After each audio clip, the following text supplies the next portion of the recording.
Hello guys, today gonna be another video about MS suspension system. And you have to know suspension setup, it is 50% on the spring setup and also 50% on the chassis setup. The chassis setup including all the fine adjustment and also the way you cutting your chassis. Of course, I'm gonna make another video to detail talking about how to fine adjust and cut the chassis. And now let's move to today's topic. We're gonna talk about the spring. If your suspension MS system it is 100% functional, then the spring gonna take a 50% of the job. So if you set up your suspension spring right, then your chassis for sure at least 50% will functional. And a lot of people fail on the spring because they don't know how important the spring it is in the suspension system. So if you have a correct setup on the spring, your chassis will work like this, okay? I'm pretty sure a lot of people facing one issue. It is you follow everybody's guide or either whatever people told you how to set up the car, and you even whatever Google or either whatever YouTube or the other video, which is people teach you how to do it. And how come your car still not fast enough or either still not stable enough to compete with the other competitor? The reason it is when you have a software and the hardware, what you're missing? You're missing a system. You need to create a system which can process your hardware and software. It's like you're building a PC. You need a hardware, which is hard drive and CPU, graphic card. Also, you need a software. Software are those like the thing with making all the hardware works. But also in between that, there's a system. The system is a bridge connecting the hardware and the software. So without a good system, for sure, no matter what you have, even you have the chassis, if you have the spring, and you have everything, but without a correct system, how to process all these hardware and software, for sure, your suspension system will not work. And when you do a suspension system, and there's so many style of the suspension system on, I think online, there's people using 3mm O-ring, and of course there's people using the spring. And the spring you can either be set up on the regular setup like this one on the pole, or either some people make some special cut right here and set up in the middle of the chassis. So either way, as long as you have a good system to process and to set up your chassis and make it correct, and either way gonna be works perfect. If you don't know how to process those, I mean, no matter what you have, it's not gonna be work at all. The spring, for sure, you need a Tamiya spring, and not, for sure it is have to be the soft one right here, the black one, okay? And the reason you need the black one because the harder one it is too firm, and but you have to know one thing: your spring need to be soft, but also need to have enough tension to support your whole chassis. Okay, so if your spring was too soft, it can't support a whole chassis, it's still useless. If you have a spring which can support your chassis but too strong, it is also useless, and even it is more worse. Why? Because when you have a spring like too hard, which means the reaction on the spring when it's hitting on the ground and the spring will be like this, react too fast, and you have more rebound coming back. On the other side, when you have a soft spring, when your car lands at the ground and the spring gonna be reacting a little bit slow, so in this case can giving really good absorbing the impact. So the spring setup being very important to how to adjust your spring to be soft enough and also can be enough supporting your chassis. Okay, first let's take a look at original spring. Original spring, it is like this, and it is a little bit actually smaller. It's not really fit to the pole right here, so you have to make it fit. In order to make it fit, you have to expand it. Also, I have to talk another thing. It is when you have the spring like this, which is not a modify, not expand, it is actually still too strong, which means it is still too firm. You have to make it a little bit softer, or either, and also you have to make some more tension. So in order to meet requirement for more tension and more soft, and also can support the whole chassis, we have to expand the spring. To expand the spring, If you watch my YouTube channel, I'm pretty sure you know there's a video which will teach you how to make the whole MS suspension system. I've been talk about a little bit on that, how to expand your spring. If you watch that video, you should get some clue on it. And for today's video, we're gonna talk more detail about how to expand your spring in correct way. So to expand your spring, you need 3 tools. The first tool, it is hammer right here. And the second tool you need is a plier. Make sure it's this type of plier, okay? And the last tool you need, it is this one. It is called a center punch tool, okay? You can find it in your local hardware shop. And you're just asking for center punch tool. I'm pretty sure a lot of people know what it is if you go to the hardware tool. Because I'm living in USA, and I found this on local Home Depot or either Lowe's. So this is 3 tools you need for expand your spring. Okay. Then let's move to how to expand the spring. Okay, first you have to make sure you have the correct size of the center punch tool. And I keep looking, and I already bought a couple of them, and this is the correct size I bought. So to find the correct size of the center punch tool, and make sure the body right here cannot be too big, because you don't want to over expand your spring. So the center punching tool I have right here, the diameter of the body, it is about 5.5 millimeter right here. Okay, of course the bottom is more wider, it's almost going to 8 millimeter, but make sure there's a part of body is about 5.5. I think this is the right size for expand your spring. So which means when you expand your spring, make sure you push the spring all the way, stop right here, okay? Do not go more, because it's gonna be over expanding your spring, and then this spring is become garbage. Because after you expand the spring, there's no way you can put it back to the original size. Okay, so make sure you know where to stop. Then let's move to how to expand the spring. So to expand the spring, make sure you always having a hard top. So it is super strong and stable. And of course, it is super flat. Okay, so to expand the spring, make sure you have the center punch tool ready and insert your spring into the center punching tool. Next, get a plier, okay? You have to make sure you have to close your plier and make sure it's insert to the top of the tips on the center punching tool, okay? Make sure you have to crimp on it really hard. So, and then make sure the spring right here at the top have to be on the edges on the plier. So it's gonna be like this. Let me give you a better angle so you can see. So you can see the top edges of the spring, which is it's right here. It's on the edges of the plier. So you still can move freely, but also you have to make sure your hand have to crimp on the top of nose of the center punch tool really hard, so it's preventing the spring slip into the plier. Okay. Again, make sure you're holding your plier handle really hard. Make sure when you using hammer to hitting the plier, make sure don't lose your hand. Okay, so let's do it. So let's move into expand spring. Using hammer gently, slightly hit it like this. And then in this time you will feel your plier is pushing the spring all the way to the center punching tool. Just make sure be gentle and do that really slow. Okay, so remember when I measure my center punching tool, here's a point of 5.5 millimeter. So I'm gonna stop right here, okay? Then I'm gonna lose my plier. Now you can see my spring. It is very perfect.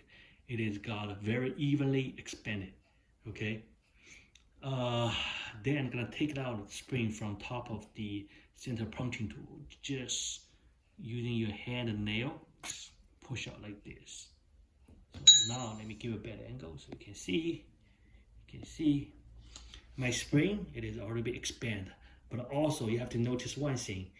On my spring, it is like really like made like that. You don't see any sign of like damage. Then take a look at the top of the spring. It is very even, and the same side right here, it is very even right here, okay? So this is my system. If you follow my system and you follow my guide, and this is how the result it is. So now I have a 4 spring on my hand. They are all expanded, and they are pretty good, okay? It's very even. Okay, next we're gonna set up that spring on the top of chassis. Okay, so in order to set up the top of chassis, we're not gonna talk about how to cut and how to fine adjust the chassis. We're just gonna talk about spring today because I'm gonna make another video talking about chassis. So today we just focus on spring. So when you set up this spring on top of chassis, make sure one thing. After you expand it, this spring might be a little bit too short. So you can see, and it's about this much size. And actually, when you set up your spring on top of chassis, even it's a little bit shorter than the pole right here, it still workable. You see that? It still work. Okay, it's still working. And even you put on top of chassis, even it's a little bit, maybe oversized a little bit. And but let me tell you this. This is when you don't have nothing set up on the chassis yet. But you have to think about it this way. If after you put a grease right here and you put all the setup and the bumper, rear bumper, roller, damper, whatever, the weight and the geometry gonna be a little bit different.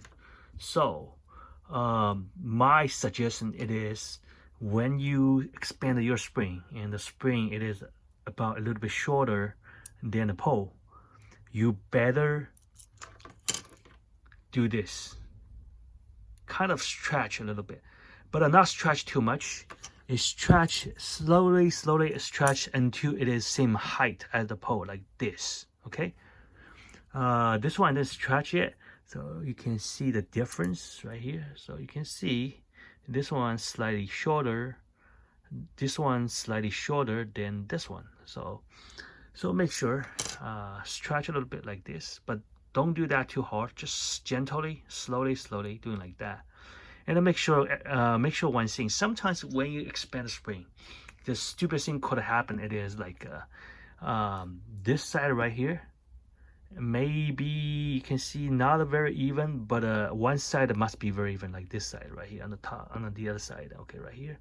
So what you have to do it is, if this happen, make sure flip your spring. Make sure the really bad side go against the chassis like this. So this is the bad side, so go against the chassis, put on the bottom, okay, like this. Okay, so after that you can see your spring actually it's on the top of that, it is flushed like this. It's flat like this, which means when your spring contact to the chassis right here, the bumper right here, the way it is moves can be very even. Okay, like this. Okay, because if you don't have even surface, which means when your spring contact your bumper, when the motion is not gonna be even either. So that's why make sure the top right here have to be super flush like this. See, my bow spring is super flushed. Okay, so like this. Okay, I just finished all the spring. Again, if you want it a little bit soft, just stretch a little bit less than the pole like this. Okay, so it's either way. It's up to you. Okay, so next, another important thing we're gonna talk about, it is about the spring. When you set up all the spring on top of chassis, make sure on the pole always use soft grease. Okay, so let me remove the spring. Okay, so make sure get a motor shaft or either whatever you have on your hand, and then only on the pole always using softer grease like this. So make sure all the grease gonna be very evenly all over the pole like this. Okay, gonna go ahead and do this one too.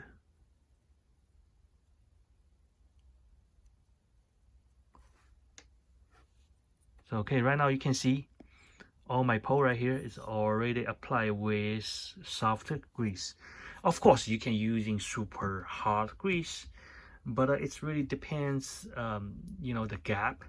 Okay, but if your chassis you bought from me, or either you bought from some professional people, I'm pretty sure their pole right here and the hole right here, they're super tight. So in this case you better apply a soft grease. And also it's also depend on how precise people can make T bar right here, the T-shaped bar right here, and also this part right here. If it depends how precise they can make, and it's also affecting, you know, in all this thing matters. All this cutting gonna be cost what kind of grease gonna apply. But normally, if everything is super precise, make sure you apply the soft grease. Okay, so after apply soft grease, let's put the spring back again. Okay, and then we move to the bumper. For the bumper, always super hard, extra hard. Okay, at least for the rear. Okay, so same thing, I'm still gonna use a motor shaft, okay, to get a little bit on the top of tips. And make sure one thing, the two location you have to apply, two location. First thing is the notch right here on the T shape right here, okay, the notch right here. Okay, make sure the notch right here, okay, and also the other side of the notch, okay, like this. And the front as well, right here, the notch, and the other side. Okay, so 4 notches are being applied super hard grease.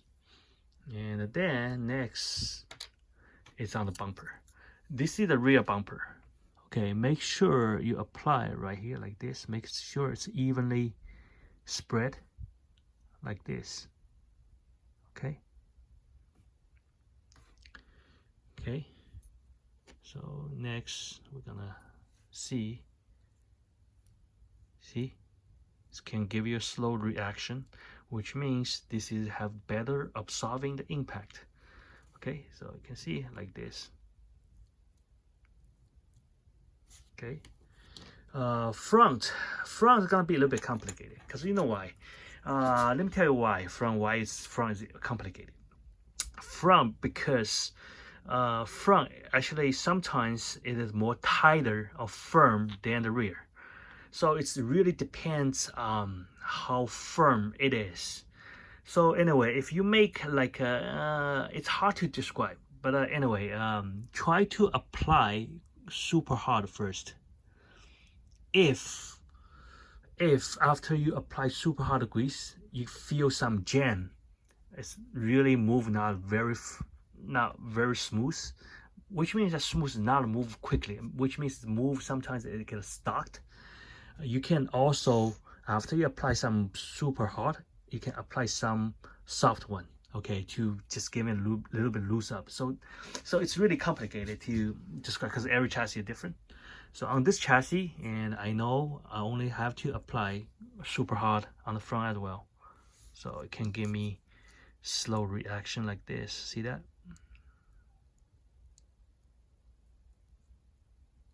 Actually, it's called delayed reaction, but anyway, whatever you call, okay, like this. Okay, so of course you also can apply some on the frame right here, but it's really up to you. Like this part right here, the frame right here. Let me just go ahead and apply some. The frame can be either super hard or either soft one, because it depends on, I told you, it depends how precise the chassis was made. If your chassis made a pretty precise, you can mix with a little bit like you know, the soft one. So give more. You don't want too much resistance, because otherwise it's possible gonna get a jam. Okay, so like this. See, right now it's super delay reaction like this. Okay. So okay, so this is the chassis I just made. Okay, so this is how you set up your spring. Okay. Let me give you a test, because this chassis we're gonna make another video. We're gonna talk about it. And this is the chassis I just set up. I see you have a delayed reaction. Okay, and I already have the underplay and the battery and the motor was being set up. So if I drop it, see, it can be pretty much stable, and there's all suspension works. This is because when you have a delay and a slow reaction on the suspension system, when your car was hitting on the ground, and when the whole system gonna press down, but make sure you have to press down really slow, because if it's pressed down in the back up really fast, the car will rebound. Okay, so this is how it works. So here's my system, and you can see this is how I process all the modification. And next, let's give a little bit talking about this type of spring. And a lot of people bought this spring online or either from Japan, and I want to give it a little bit opinion from my side. Okay, because I'm not just only focus on one little thing. Of course, I do research on every single one. Okay, so this is my research, and I'm pretty sure a lot of people see this type of spring, which is you most likely you saw in Japan, or either you can buy this spring online. This spring is from I think it's called a Dangen Racer. Okay, so if you bought this spring, whatever you bought from, this one already it's already made like this. It's already pretty big. It's already expanded. The reason I want to talk about it is like I think this is, at least from my side, I don't know how to modify it and how to make it work with suspension system. Why? First thing, I think it's too tension. It's pretty much very tension, and you're not gonna expand it because it's already pretty big, and actually it is already oversized. And when you put on it, okay, it's gonna be super big like this, like oversized, actually a lot. Let me give a better angle so you can see. It is basically, it has like about, I think like about 2 millimeter over, okay, like this. See that? The pole right here and the top right here, it is. And if you try to put some grease on it, you will see it's just reacting too fast. Okay, because I have the grease, the super hot grease on it. So think about it. What about after race, couple times testing, your grease is running out, and this thing gonna be super stupid because it's gonna be reacting really fast. It's gonna give you a huge rebound. Then you're probably gonna say, oh, let's cut it. Make it shorter. You have to know one thing. After you cut it, the top of the spring not gonna be flushed. Okay, let me just cut it and show you how it is. Okay, after cut it, why I say after cut is being more stupid, because after cut it, see that the top is become like a 1 foot stand on the top, and the bottom actually it is like not even. And compared to the other side, look at the other side. Okay, and the top is pretty even, but this side is not even. So no matter how you put this spring, like even the even side, if you want to put the one uncut side on top, it's not gonna be very good, because it's, remember, the bottom, it's always crooked because they don't have flush or even on the bottom.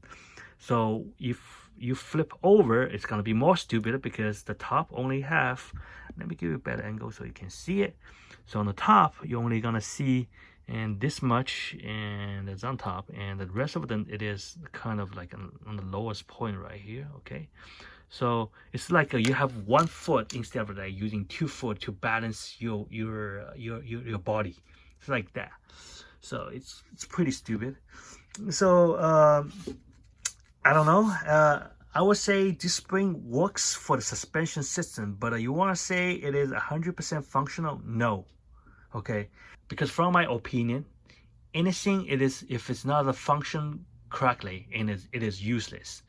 So I would try to figure out how to make this spring works, but unfortunately, it is already made like that. It is already oversized. There's no way you can just shrink a little bit, or either make to be correct size. And at least I don't know how to make a system to process this spring, make it to be used for to be 100% compatible on the chassis. Okay, for this Dangen spring, it's just a very simple product. It's just mini forward drive product. I don't think it is a spring which is it should be recommended for the suspension system, unless you can figure out a way to make it works. Okay, otherwise it's just a spring, it fits to the chassis, and that's it. Okay, so here's all for today's video. In the next video, we're going to talk about chassis, and we're going to talk about how to fine adjust your chassis, and also we're going to talk about those cut you have to be finished by your hand. Okay,